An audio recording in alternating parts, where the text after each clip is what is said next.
Welcome to Feel Good From Within. I'm Yvette Le Blowitz, your host. Today's guest is Dr. Alexis Willett, who is a health science writer, consultant, and author. In this podcast episode, Calmism, Dr. Alexis Willett shares practical tips, habits, and insights for complete rest, which is so important for our mental health and well-being. I really hope by listening into this podcast episode that it allows you to learn, develop, and grow. I'm super excited to be here with you today and with our very special guest, Dr.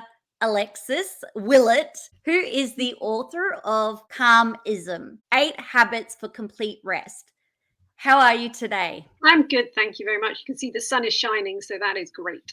I know, I can see the sun, and thank you for joining us. You're based in the UK. That's right. And we were just talking before the show how much you love Australia. I do. I wish I was there. It would be so nice. See the blue sky. Before we dive into your book, are you happy to tell our audience a little bit about yourself? So my background really starts, I suppose, when I did my PhD at the University of Cambridge in biomedical science and was really interested in health and the effects of health, but actually not just looking at what's happening in the research environment, but actually what can we take from it? What do we know that we can actually apply in our own lives? So that's where I sort of segued away from research, more into communicating what's going on in research to help people understand more about health from a scientific perspective and actually find practical ways to apply what is known and actually be wary of stuff that perhaps we don't know so much about and be a bit more critical of the information we're seeing out there. So that's really where I'm coming from. And when it comes to your new book, Calmism, what is the meaning behind the title and what inspired you to write your new book? Calmism, 8 Habits for Complete Rest. There was an idea a few years ago put forward by a physician in the US, Dr. Sandra Dalton-Smith, and she suggested that there were 7 different types of rest that we really need to feel really well within ourselves, to feel sort of grounded and just feel okay. And I really wanted to dig into what are those and what do they look like and what do we really know about the information, the evidence behind how they might work or how they might help us. And looking into that, then I really felt there was an 8th area, which I include in the book, and drew together actually how these could create habits. So what we really need is a bit of rest each day to maintain our energy levels.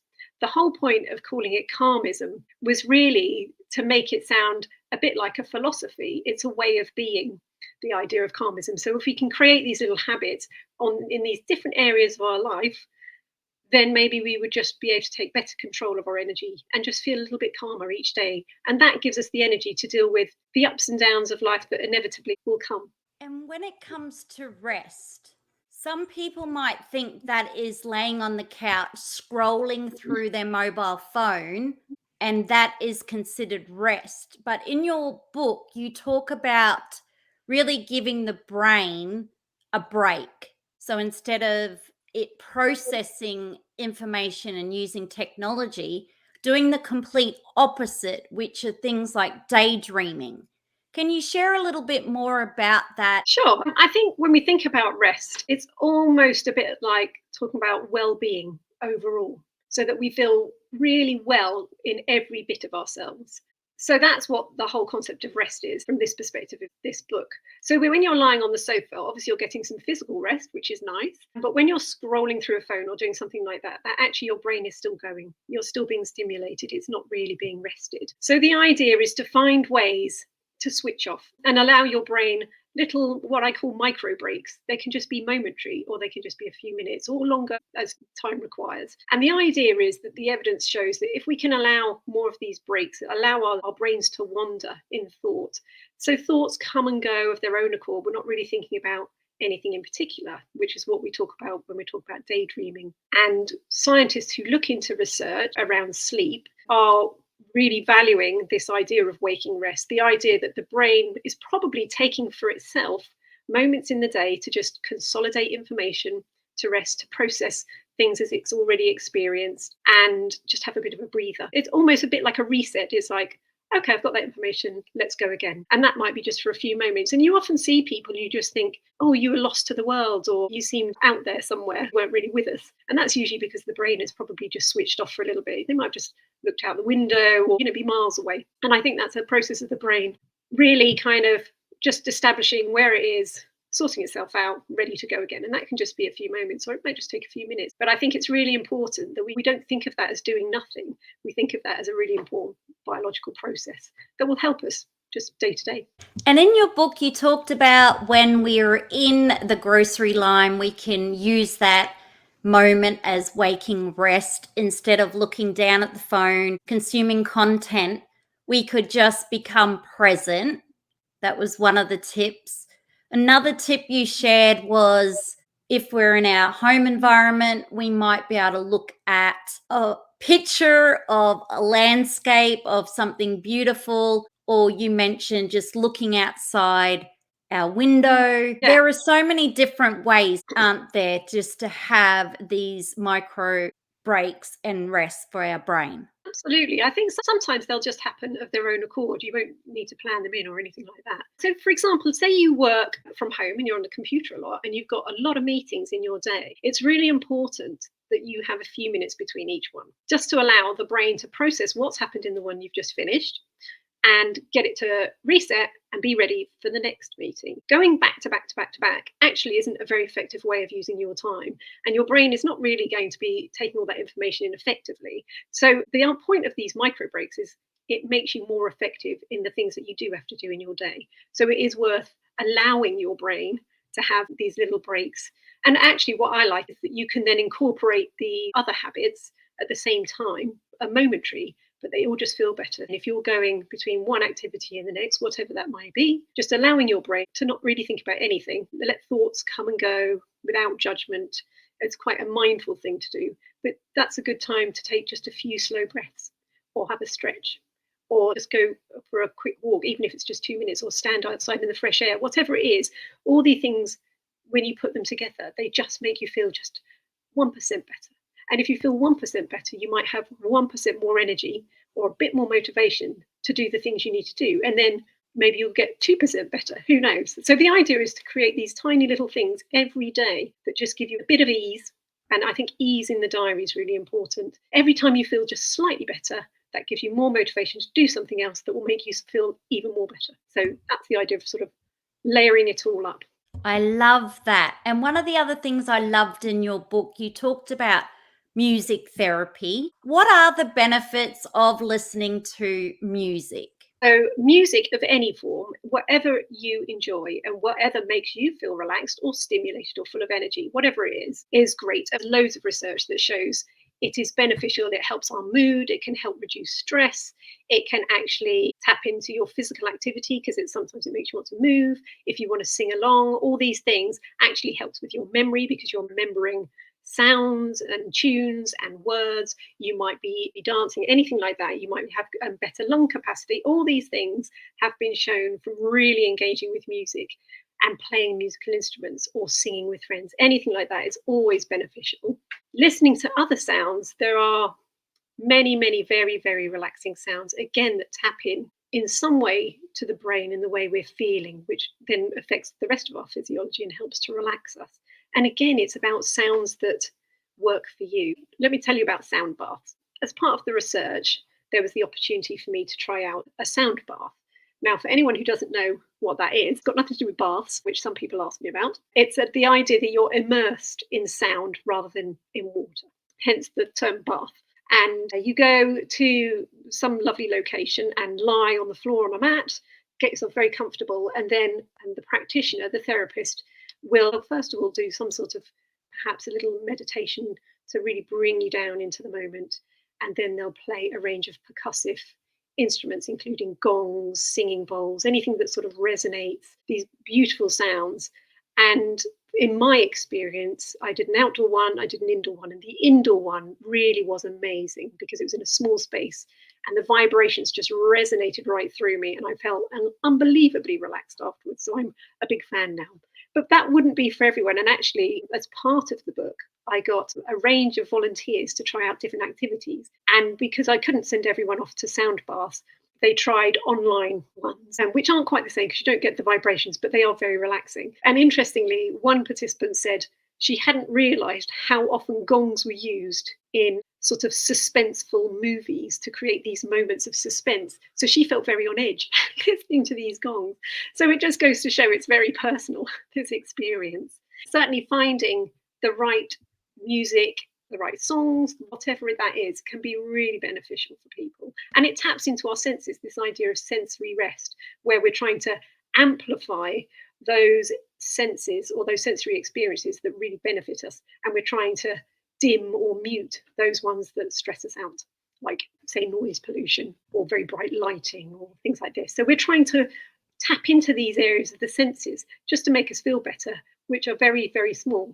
That was fascinating, your research. And I have to say, I was laughing when you talked about doing the outside sound bath and there was an ant that bit you on the foot. And I thought, oh my goodness, it's supposed to be relaxation. I guess when you're outside in nature, you were with nature and all of the creatures. The inside sounded very comforting. One of the other things you talked about in your book was yoga, restorative yoga, and you even interviewed a teacher who once was doing very strenuous yoga, but then she switched to a slower pace of restorative yoga and has found more health benefits. That's right. She's been doing it for many years. And in her own words, said she was a real fitness fan, and she still loves fitness. I mean, she does an awful lot of sports. But the reason she began it in her 20s is, in her words, she wanted to look like Madonna. She wanted to be really physically fit and strong and look amazing. And then as she got older, she realized that actually that wasn't really what yoga was all about. This idea, it's not just about strength, it's about mind, body, and breath. And it's about bringing it all together to create much greater benefits. So she really looked into restorative yoga, where you have very slow movements that create this strength, and you focus much more on your breathing and how you're feeling. She's seen a lot of benefits from that, and she does a lot of individual one-to-one yoga sessions, particularly with either former athletes or older athletes who get a lot more strains and injuries and this sort of thing. They sort of come to her thinking they need to do something, and they don't realize how much benefit they get from it. So often they get a lot of pain reduction from niggles, back pain, that sort of thing, that perhaps nothing else has really helped. And that's through these very slow movements, a lot of through the breath work, and I think through some of the spiritual elements, actually. I have to say, I'm a huge fan of the restorative yoga. As a go-getter, I find it really quite nurturing. It's quite nice to slow down. I think when you're having those times when you're completely exhausted and you don't actually have the energy to do a full-on workout, it's quite a nice way of rest. Yeah. Hence why it's in your book. The other thing you talked about, which was quite fascinating, was the blue spaces. So blue space, so we talk about green space, so the idea of being around natural environments, especially greenery. And blue space is the water equivalent. So it's around being the ocean, lakes, rivers, that sort of thing. A lot of the research shows, so we know there's so much beneficial reasons to get out into nature, and green space is fabulous for that. And often that's the only access that people have, is perhaps a local park or something nearby. Perhaps it's going to take a lot of effort to get out to wider open spaces. But if people can be near blue space or tree places, apparently they're even better for us. And particularly the ocean, which is really interesting. When I was looking at the research, I was really surprised by this, that they managed to find these differences. Of course, all of it is beneficial, and I certainly recommend trying to get out if you can. But this concept that the ocean in particular, it seems to tap into some primal instinct, and actually various anthropologists and scientists talk about this, saying that they feel that we are intrinsically connected to water, because back in the past, in the prehistoric times, the sound of water meant that was survival. We needed water. It meant there must be animals nearby, because they would also be coming to the water, which meant you could then get the animals that you needed. It meant it was a place that you then had a channel of transportation. There's lots of reasons why we needed to be near water. We could grow crops, all that sort of thing. So it's suggested by various anthropologists that actually we have that hardwired into us, to enjoy or appreciate either the sound of water, the sight of water, the feel of water. For some people, it's just listening to the rain tapping on the roof, or it's being in a lovely warm bath. And for others, it's getting out and just listening to the sound of the ocean, or watching it crashing on some rocks, or just going swimming in it. Whatever it is, we seem to really tap into that. And it just seems very beneficial. It just seems that perhaps, who knows why, the ocean is even better than other forms of water that we might be around, but we get potentially more sensory experiences from it because of the nature of the sound and the way it crashes. You might get some rippling from a river, but you possibly don't get the changes in the sea, the way the waves chop and change, that we can interact in a different way. Not many people go into rivers, but a lot of people go into the ocean, or they might sit on some sand and have the feel of that through their toes or their hand. But there's lots of sensory benefits from being around the ocean, and certainly in places like Australia, you're very lucky that many of you are quite near, which is wonderful. When I was listening to your book, I was walking, and it was the part where you talked about the green spaces, the blue spaces, and I thought, now I know why I love coming down. It's only like 5 minutes from where I live, and I can see the ocean and then the waves. It's quite mesmerizing, and it takes my mind off everything, and it's very calming, the sound, and it just gives you that complete break. Next was cold showers. A lot of people tried this as part of your research. Yes. Tell us more. Well, I felt a bit mean asking people to do this, but we know that lots of people love things like cold water swimming, cold water immersion techniques, and actually lots of people have been doing cold showers for a long time to feel better. And I just thought, but how does the average person engage with that who doesn't really want to go jumping into rivers in the UK in the middle of winter, for example, which is certainly me. I wouldn't want to do that. And there was some research that just goes to show there's an experiment done where they got people to take cold showers of different lengths of time. And they found that over a certain length of time, actually, the benefits were just as good as some of the shorter periods of time. So I thought, what about if we got people to have their regular showers and then at the end turn it down to cold for maybe 10 seconds or however long they wanted it to be, and to see if they felt any different when they came out. It was pretty unanimous in their experience that they did not like it when they were turning that cold water down, and they said that was horrible.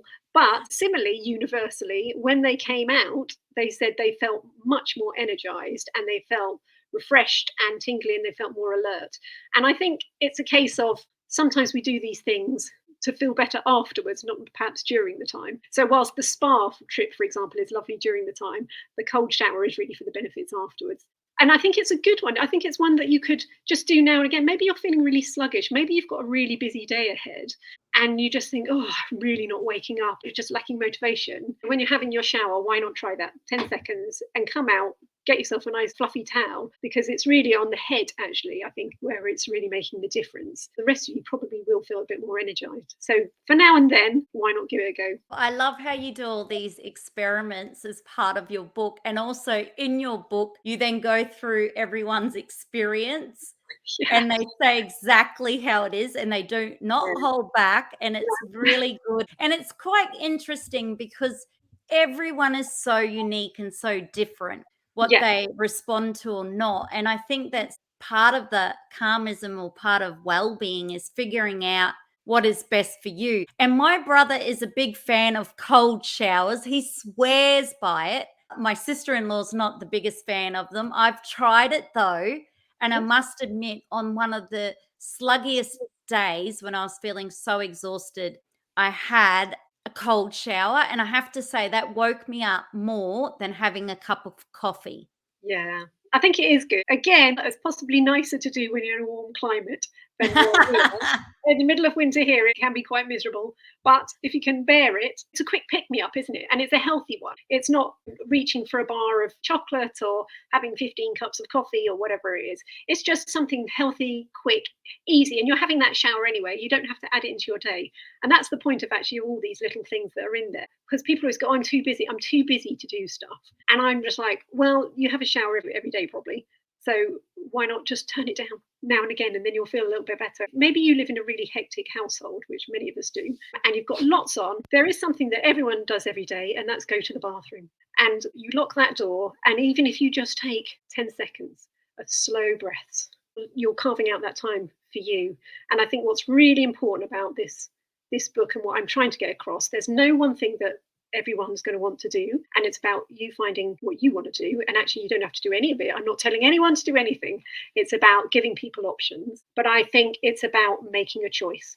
So all of it is about making a choice. Everything we do is making a choice, so we can feel better about things just simply by reflecting on how we feel about things and choosing to feel differently about them. Now, that is easier said than done. I completely appreciate that. But it's lots of little things in there going, well, I can sit and complain that I feel really tired, or I can do one tiny thing that might make me slightly less tired. Or there's some of the bigger things that are going on in our life. Wellbeing books like this and any other wellbeing books, they are not going to fix the fundamental problems that you may be facing, because you have to deal with the root causes. The point is, they might give you little ideas to give you more energy to cope with those problems and to face them in the way that you need to face them. So I think it's taking some control of your life, not just letting life happen to you, and maybe little things that we can do that aren't too painful, they don't take much time, but just make us feel a little bit better each day. I think having your book out in the world and also having this conversation today is so important, because rest needs to be put up on a pedestal and needs to be a key value for all of us globally, because for so long it's all been about productivity. Big tech is still pushing for people to do posts a day. People who are social media gurus keep pushing for influencers, business or brands to do more content. And people's time is consumed with either creating content or consuming content in between their work, family, and whatever else. So I kind of feel that the most important thing is rest and our well-being, and that sometimes gets lost because people go, I'm not doing something. They feel guilty. Absolutely, you're absolutely right. And we live in a world that values busyness and productivity. And it's like, do more, be more, reach your potential, reach for the stars, all of this sort of thing. And it's sometimes you're just like, why?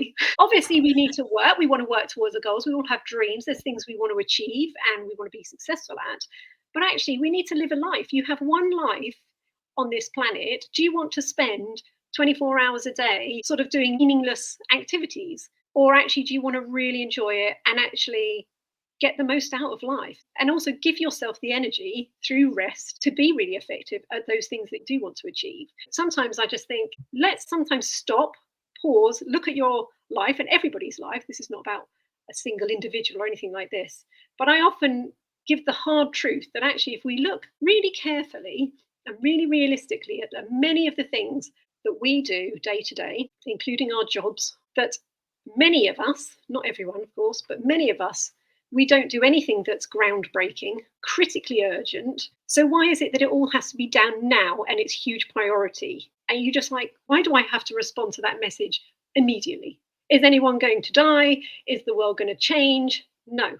So we have to be really realistic and go, okay, we do need to do these things, but actually maybe we can leave them for a little bit. Does it matter if I wait 15 minutes before I respond? Do I need to consume every video on the internet? Probably not. What actually feeds our soul? What nourishes us? And actually, sometimes people often talk about this and they're on the deathbed. They're not going to look back and say, I wish I'd spent more time on social media, or I wish I'd spent more time at work. It's always, I wish I'd spent more time with family or friends or pets or whatever it is that really nourishes us. And actually, to remember that now rather than when you're in a time of crisis, I think is really important. Just enjoy your day. Like right now, this present moment is the only time we have. We don't know what's coming up next. We have a few ideas, things in the diary, but we don't really know even what the weather's going to be like tomorrow, for example. And things in the past, there's conversations, there's events, things that we dwell on, they've already happened. Now we can dwell on that, or we can enjoy that, we can get comfort from that. But sometimes we just spend a lot of time worrying about things. Actually, they're already done, and things maybe we've learned from or grown from. We really need to enjoy now and just think, okay, what am I grateful for? I think gratitude, people talk a lot about it now, which I think is really important. We need to think about, why are we here? What are we offering to the world? What can we do for other people? And that create some sort of purpose in our life. And when I talk about that, It doesn't have to be I'm going to change my whole community. Some people will go on to do that, but just in little ways. And when you're out and about, can you help a neighbour? Can you volunteer occasionally for a community activity? Can you just be really kind to the person at your local shop who gets moaned at all the time? Maybe your purpose is just to be up every day walking your dog because they rely on you. But you define your own purpose. What gets you up in the morning? What motivates you? What are you grateful for? What are you thankful for? And also, what are you going to do for yourself each day to feel okay? And what can you do for the wider world? I love that beautiful message. It was so heartfelt, so heartwarming, and just such a beautiful reminder of gratitude, taking care of ourselves, finding our own purpose and helping others versus the other narrative, which is productivity, work the whole time, do stuff to make money, climb some corporate social media ladder, which is quite exhausting. And I really like the option of calmism and rest. And it makes you feel so much better when you make this a priority in your life, having these micro moments to rest. And you talked about the Danish people in your book. And there was a theme through your book about togetherness, that being also important. That's right. So I think some people consider themselves very much a people person and love being around people. And then there's others who actually prefer their own company. But despite where you are on that spectrum, there's quite a lot of research that shows we are innately connected to other human beings. So even if you think you don't like hanging around people, it's really interesting how people who we don't know can make us feel differently. So imagine you've left your house and there's some sort of incident and someone's really annoyed you. Rationally, you go, well, they're a stranger. I don't know them. They don't mean anything to me particularly. I probably won't see them again. Why am I so annoyed? On the other hand, you can have a compliment from a stranger or somebody who's just really kind, or a smile. And again, that makes you feel really nice inside. But again, rationally, you just think, well, why is that? I don't know them. They don't mean anything to me. Why should I care whether they like me or not? But it does. We are innately connected to other people. And one area of rest, where I talk about social rest, and that's a combination of two things. It's about prioritizing the relationships that matter to you. So being around those people that you really care about, who you enjoy spending time with, is really important. Where you're not looking at phones, you're just hanging out together. The ones who will be there for you when you've got a hard time, they will celebrate your successes. They just want to have a laugh with you. And it's really important. I talk a little bit about this. There are people we love and that we care for and are massively important to us, but often need something from us, which can be a bit tiring. So whether that's caring responsibilities or emotional needs or whatever it is. So it's also good to be able to have those good friends or family or whoever that don't need anything from us. They just want to hang out with us. You just want to go out with some friends. Nobody wants anything from you, needs anything from you in that moment. You're just having a nice time or a nice chat. And that can be really very beneficial for our rest levels. And of course, the other important relationship is with ourselves. So for many people, it's about taking time away from people. One thing I was really interested in when I did this book, looking into the research, was how uncomfortable many people are in their own company, and the concept of silence and being alone. Removing that from the sense of loneliness, that's a different issue. When you're choosing to be alone, some people think it's torture to spend even 10 minutes in silence, for example, whereas other people, it can be really beneficial. But I think exploring that relationship with yourself, why do you feel so uncomfortable for 10 minutes in your own company? Those are the moments where it's really great to reflect on, okay, what is my purpose? Why do I get up in the morning? What am I grateful for? How can I feel better? If you don't give yourself those moments, however often you need them, then when are you going to decide to make these choices to feel better? So I really encourage people to explore the idea of silence, just a few minutes if you're just starting out, and use those times, or sometimes just to think about nothing. Like you say, circling right back to the beginning of the conversation, just to daydream, allow thoughts come and go with no judgments, just accept the moment and just be in that moment and feel calm, and take time to look at things around you with fresh eyes. Sometimes we look outside, we'll say, oh, there's a tree outside. But actually, have you taken time to really look at the colours, the sounds, the feel of the bark? What do the leaves look like? And you're not trying to gain anything out of that. You're not going to suddenly draw it or write about it or do some deep, meaningful poetry. It's about just being in that moment and taking time to observe and listen to what's around you and what can you pick out. And I think that is really crucial, to have those moments where we do that, because it's very calming and it's very grounding and it brings us to the present moment. I love that message. And you talked about mindful eating, about noticing the textures, the tastes, the colors. I found that to be a way where you could just become present. We were really surprised to actually notice new flavors, new textures. So we all did it with a piece of chocolate. And I recommend this one. This isn't my experiment, it's been suggested before. But you take a piece of chocolate or a piece of fruit, something that you would normally like, but you eat it really slowly. I'm not suggesting you do this every time you eat it, it's just a little experiment.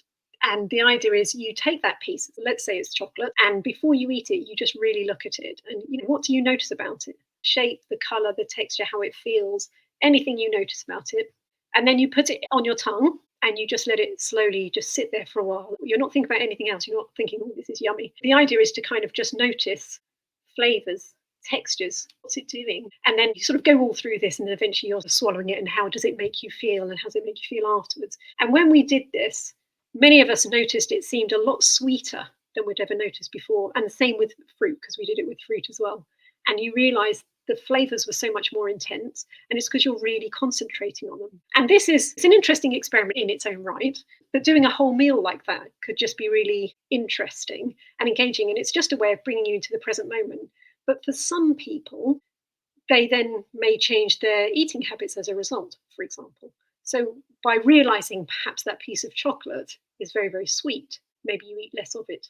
But I think just out of interest, I think it's an interesting thing to do. It's that idea of noticing things in the moment and realizing how much we miss by always being busy and thinking about other things. We miss all of this life going on around us. How often do our children laugh and we just take a moment to enjoy them because we remember all the time they were screaming 30 seconds before that, wanting something? When you're cooking dinner, something smells really good, just enjoy it for 5 seconds. Noticing those moments are those little things that make us feel really good. I love that. Noticing those little things that can make us feel really good. And I couldn't help think about how many times we've eaten a meal watching a TV show or watching the news and not really being mindful of any flavors or textures. Like when you're distracted with something else, it's taking your mind off that. And so I think that mindful eating is worthwhile trying and having a go at. And I have to ask you, you talked a lot about nature. This is based on just some big studies that try to look at the health benefits of getting out and about, basically, in different environments. And they looked at, for example, how much this would improve your mood, reduce symptoms of stress or anxiety, just makes you feel better generally. Lots of indicators that you can go and read about. They came up with the idea that you would broke it up across a week. It would be about 15 minutes each day and an hour to an hour and a half on a weekend would be the optimum amount of time to get these benefits. That's based on these studies where they found that's what happened with these people who took part. But actually, I break this down and just say any amount of time that you can get outside. So if it's standing on your balcony or outside your back door for 3 minutes, 5 minutes, is going to make you feel so much better in the day to carry on with whatever you're doing. But if you can get out and go for a regular walk every day, so much the better.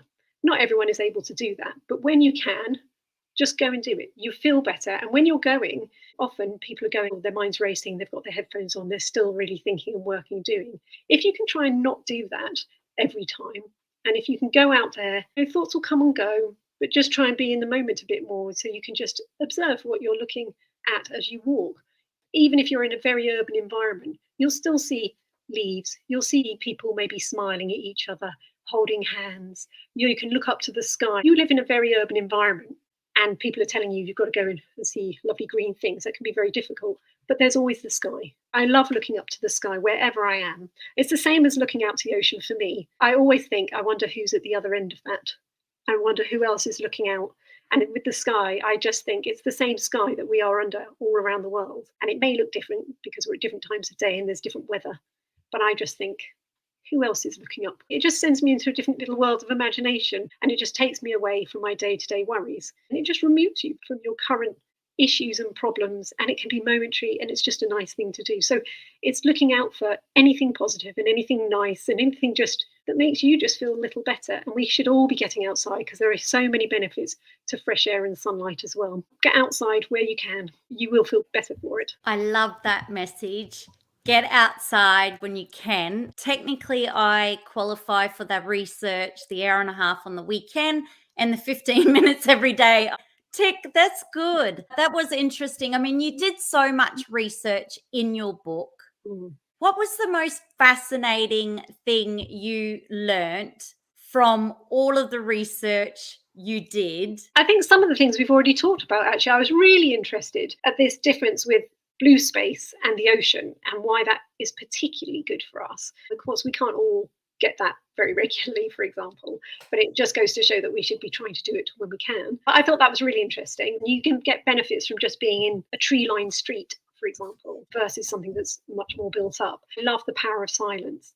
And the research around that's just so interesting. For example, there was some research where people had operations. They gave people 15 minutes of calming music, some after their operation, some people in this study, and the others they gave 15 minutes of just complete silence. And those who had the calming music and the silence had the same amount of pain relief, post-operative pain relief. So I think that's really interesting. The silence just offers us so much. And I talk about this explorer who's written a book called Silence, and I do recommend it. It's such a relaxing book. It sort of meanders, there's lovely pictures in it, and he was a polar explorer. So he really has experienced complete silence. And so it's lovely to hear his thoughts about silence. But of course, most of us can't achieve that. We can't all be going to the Antarctic to try and achieve that level of silence. But we can find silence in our own ways. And sometimes it's just finding moments where we can just actually be within our own thoughts, even if there's noises going on around us. So I loved the power of silence. And I thought the research around that was really interesting. But also that idea that people are really uncomfortable and that maybe we should challenge that a little bit more. Because I think knowing yourself will really help to flag up when you're not fully rested. You know, if you look for those signs, maybe my tummy doesn't feel quite right. What have I been eating lately? Have I been sleeping properly? Because sometimes we don't feel that great. Just carry on through the motions, crawl back into bed at night, and you just carry on. Basically, our body and mind is telling us when there's a problem. We need to listen to it. And if we take that time, we have moments of silence, we take time to be in the present, we can be better attuned with how we're feeling and actually respond appropriately. I love that message. I feel that silence is so important. And I actually did a bit of a meditation post on this because I believe silence is a superpower. One day I decided that everybody in the world is talking. And when I was on social media, everyone's talking. Everyone's a coach. Everyone's got courses. Everyone wants you to sign up to this, get this free ebook. Everybody's talking. There's all the music going on reels. It's so noisy that I was like, I wonder what the world would be if everyone was just silent. There didn't need to be all this selling and marketing and monetization of everything. And I think silence is going to be so important moving forward. And right now, when I think about it, it's an ancient ritual or practice. And as you mentioned, with the research behind it, even having just a few moments when I'm not listening to someone trying to sell me a course on Instagram or Facebook and just being silent, not listening to the news or TV, I think it's so important. So I love that being one of your favorites along with everything else you've mentioned. When it comes to your own self-care rituals, what does that look like for you? Well, I do various things, and I think more so since writing the book, because this wasn't particularly my background before I was asked to look into this area, and I got really interested in it. But now I find slow breathing in the moment is really helpful for me. It really brings me down. My shoulders are always very tense. And when I do slow breaths, I always remember my shoulders and suddenly they ease down. And I find this very momentary. You know, if I'm just feeling a bit stressed, I'm much better at reminding myself, take a second, just have a couple of slow breaths in the moment. My feet feel nice and grounded on the floor. And that's really helpful for me. I'm always remembering to dance around my kitchen. I am not really what you'd call a gym bunny. I don't really like going to gyms and that sort of formal workout, but I love moving. So I love getting out and walking, and I love swimming, and I love dancing around the kitchen. So for me, music really feeds my soul. It really taps into me. And when I hear it, I can't help but move. And actually, I mentioned in the book that when I don't feel like dancing, I know that something's not quite right for me, because I pretty much always feel like it. So that's a great one for me. And some of these other things, I remind myself to be present much more than I used to, and to look at things when I go out. I just take notice and try and be a little bit more grateful for things day to day. So they're some things I do. And there's other things in the book that I do as well. Just like everybody else, busy life, lots going on, lots of responsibilities, but it's just trying to fit these things in. Some of the things have now become habits, which is the whole point of the book, is to try and create these little moments, but they're habits. You don't think about them. Just like when you're brushing your teeth each day, you don't really think about it. And you do that to stop the rot setting in to your teeth. You don't do it once the rot has already set in. And it's these little things, you should do them every day before you feel burnt out, before you're exhausted, because they'll give you the tools you need when things get tough. And you won't have to think about it. They'll already be there. I love your self-care rituals, and I loved listening to your book where you talked about doing the dancing, and you started that during the lockdown. You could put your favorite song on, dance around in your living room, and there's a little bit of activity, an endorphin self-care moment, good for lowering stress. You've done something for yourself. When it comes to your book, what is your hope for your newfound book readers or audio listeners? My hope is as simple as, I just hope people can find things, whether they're in the book or elsewhere, that just find little moments every day that just give them that little 1% boost to feel a little bit calmer, a little fresher, a little bit more ready, a little bit more prepared to take life as it comes. And that is my biggest hope, because I think in this day and age, there's so much going on. People are so overwhelmed with what they see, they hear, what they're expected to do. Everything is 24/7. If people can find little moments to just feel a little calmer, then my job is done. I love your hope. You did a great job on your book. Thank you. And it was really interesting. I love all of the research. A big thank you to all of the people who took part in your experiments, because it was so interesting, their input. And there is so much in your book that we just scraped the surface in this podcast show, but I totally recommend everyone grab a copy of Calmism. Congratulations again on the launch of your book, Calmism. And thank you so much for joining us. And how can we stay in touch with you after this podcast show? You can find me on Instagram. That's under my name.